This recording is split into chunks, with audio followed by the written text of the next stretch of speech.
따뜻한 냉정. 보세요. 이 사람 이렇게 죽습니다. 언론을 접하다 보면 마음이 불편해진다는 사람들이 꽤 많다. 평소에는 마음이 평온하다가도 뉴스만 보면 괜스레 불안해진다는 사람도 제법 있다. 언론 기사가 좋은 이야기보다는 좋지 않은 이야기를 더 많이 다루기 때문이기도 하지만 그 전달 방식에 있어서도 자꾸 어떤 선을 넘는 측면이 있기 때문이다. 무엇보다 영상 매체들이 그렇다. 활자 매체보다 생생하다는 장점이 되레 오점이 되기도 한다. 요즘은 각종 사건 사고 현장을 마치 중계하듯 영상으로 보여주는데 잔인하거나 충격적인 장면이 너무 많다. 어디 부딪혀 죽고 떨어져 죽고 빠져 죽고 하는 장면들이 여과 없이 방송 전파를 타고 온라인에까지 퍼져 영구 저장된다. 출처도 여러 가지다. CCTV, 블랙박스, 스마트폰 제보 영상. 실제 상황을 그대로 보여주는 영상 소스가 너무 많아졌다. 연출된 드라마나 영화가 아니라서 충격은 더 크다. 충격의 여지는 불안감으로 남는다.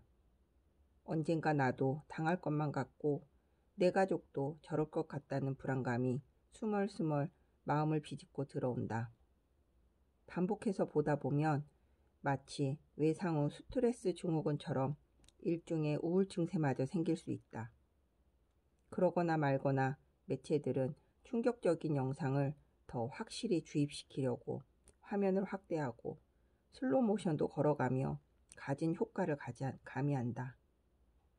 심지어 사고로 튕겨나가는 사람을 더 잘 보이게 해주겠다고 희생자 주변에 동그라미 CG까지 그려넣는다. 보세요. 이 사람 이렇게 죽습니다. 잘 보세요. 대놓고 이런 이야기를 하는 거나 다름없다. 끔찍한 일이다. 모자이크 효과에는 더 인색해졌다. 생생함을 부각하는 효과에만 집착하고 덜 부각하는 효과에는 신경을 쓰지 않는다. 끔찍하고 마음 아픈 장면은 가급적 덜 부각하는 것이 원칙이 맞다. 영상 뉴스가 무슨 스너프 필름은 아니지 않는가? 하지만 그런 원칙을 지키는 언론사가 그리 많지 않다. 아예 사고 블랙박스 영상만 모아 방송하는 프로그램까지 생기지 않았는가? 감출 건 좀 감추고 가릴 건 좀 가려서 진정 효과를 줘가며 방송하는 건 괜찮다. 그런데 대부분은 차들이 부딪히고 구겨지고 사람이 날아가는 모습을 여과 없이 보여준다. 기껏해야 사람 얼굴 정도만 모자이크 하는 식이다. 사람 몸이 공중으로 붕 떴다 아스팔트로 내다 꽂히는 게 생생히 보이는데 그깟 얼굴만 가려서 뭐 하겠는가. 그래도 의식이 좀 있는 매체들은 사고 직전 장면에 멈춤 효과를 걸어 참변이 그대로 노출되는 것을 피하기도 한다. 하지만 그것도 미봉책이다. 달려드는 차와 마주한 희생자의 마지막 모습을 정지 화면으로 보여주었다고 해서 근본적으로 뭐가 다르겠는가. 보는 이들의 충격은 매 한 가지다. 그 사람은 누군가의 아버지이기도 하고 남편이기도 하고 동료이기도 하고 우리 이웃이기도 하다. 그걸 보고 마음이 불편하지 않을 수가 없다.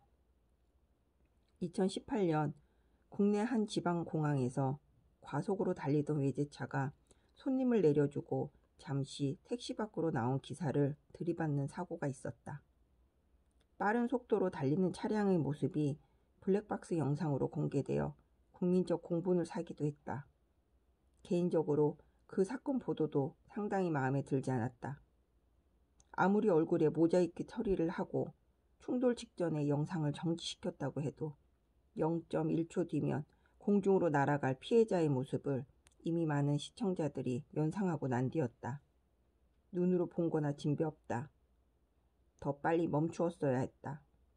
가해 차량의 과속 실태를 강조하고 싶었겠지만 전 단계까지만 보여주어도 충분했다.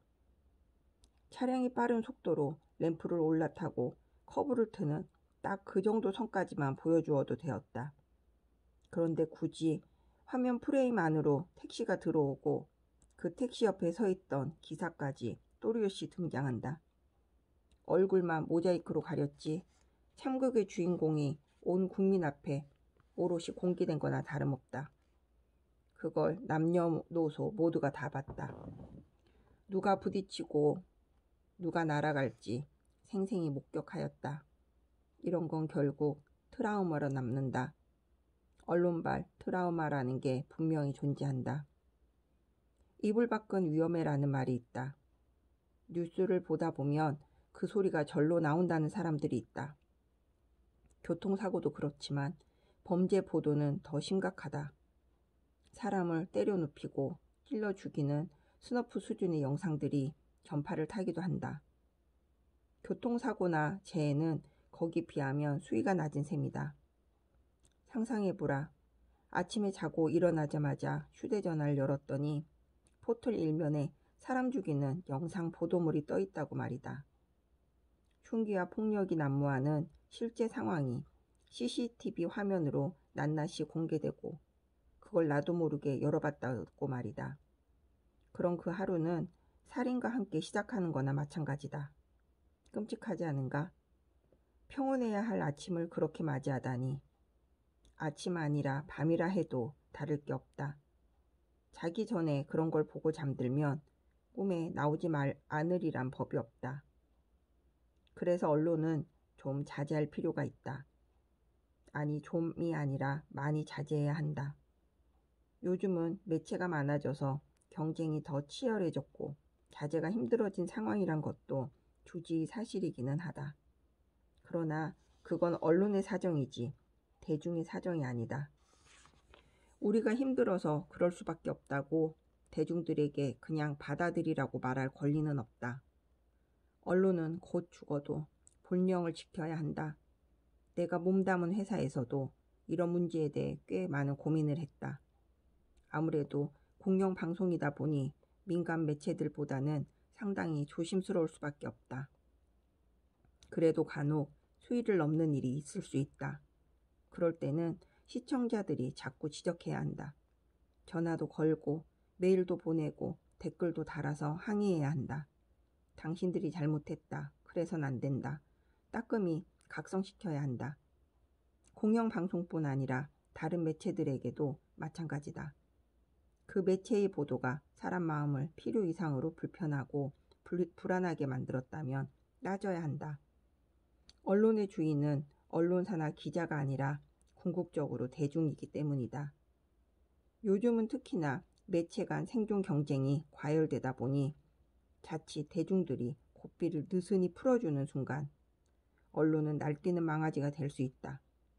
망아지가 몰고 다니는 뉴스나 신문은 그 자체로 공해다.